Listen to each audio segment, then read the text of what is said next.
C'est un niveau de spectaculaire qui était plutôt associé au cinéma et qui, depuis Game of Thrones, est aussi associé à la télévision.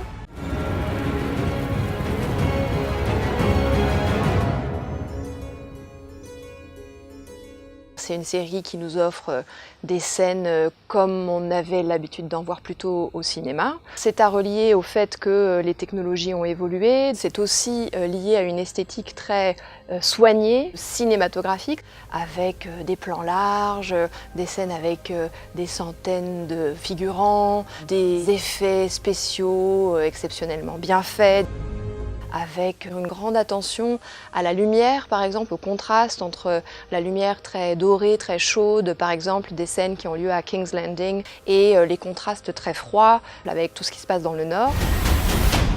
Le style cinématographique de certaines scènes permet une très forte immersion du spectateur dans la fiction, notamment dans certaines scènes comme la bataille des bâtards. Il y a des plans larges qui nous proposent une image en surplomb du champ de bataille pour qu'on comprenne la configuration. Et ensuite, il y a un plan séquence où la caméra reste très proche de Jon Snow qui se bat tout seul dans une espèce de chaos ambiant. On a l'impression d'y être littéralement.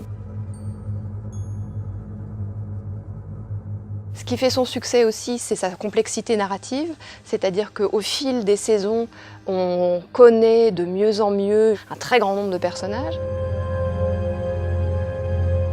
Cette capacité qu'on acquiert au fil des saisons à maîtriser ces différentes familles, les liens entre ces groupes assez complexes, qui participent du plaisir qu'on a à voir Game of Thrones.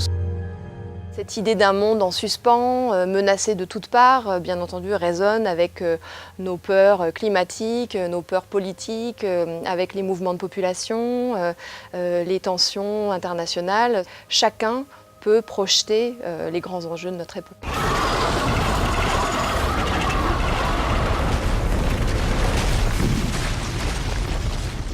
Le succès de Game of Thrones, il réside aussi dans le type de relation que la série a réussi à instaurer avec ses fans, avec ses spectateurs.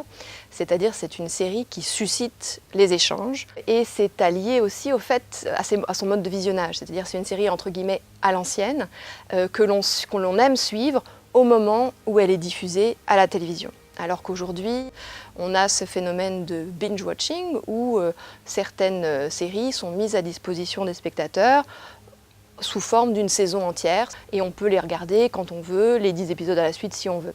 Game of Thrones, c'est pas ça, on est très attaché au fait qu'on la suit sur le moment. Notamment parce qu'il y a de tels retournements de situation, de telles scènes clés choquantes qu'on ne veut pas se faire divulgacher l'intrigue, se faire spoiler l'intrigue et du coup on a cette impression qu'il faut absolument la voir en même temps que les autres.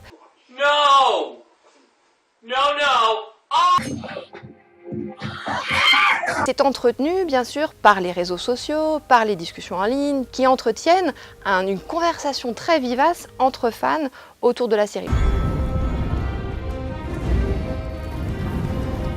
Moi, je ne pense pas que ce soit la dernière, je suis sûre qu'il y en aura d'autres et que plusieurs modèles vont coexister. Le modèle de la diffusion en continu, du streaming et le modèle télévisuel classique où on partage un événement spécifique comme un match de foot. C'est cette même force de la télévision de nous rassembler devant un événement, qu'il soit réel ou fictionnel.